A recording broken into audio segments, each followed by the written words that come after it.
अस्सलाम वालेकुम फ्रेंड्स। नाम है मिफ्रा। मिफ्रा नाम के मायने है हमेशा खुश रहने वाला। नाम है मीरब। मीरब नाम के मायने है पानी की निगरानी करने वाला। नाम है हारिस। हारिस नाम के मायने है किसान काश्तकार। नाम है खुरम। खुरम नाम के मायने है खुश पुरमसरत। नाम है शाजिल। शाजिल नाम के मायने है खूबसूरत और वफादारी। नाम है मरवान। मरवान नाम के मायने हैं अच्छी खुशबू वाला दरख्त। नाम है अर्शियान। अर्शियान नाम के मायने है फरिश्ते। नाम है फहान। फहान नाम के मायने है कलाम करने वाला। नाम है आशिर। आशिर नाम के मायने है मिलजुल कर रहने वाला। नाम है अबाल।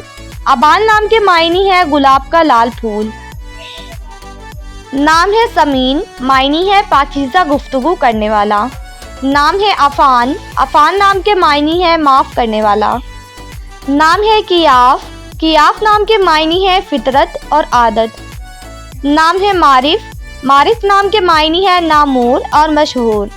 नाम है मरवान। मरवान नाम के मायने है अच्छी खुशबू वाला दरख्त। नाम है आहिद। आहिद नाम के मायने है इल्म रखने वाला। नाम है मिराज। मायने है बुलंद रुतबा और सीढ़ी। नाम है अरसम। अरसम नाम के मायने है बहादुर और शेर। नाम है बालाज।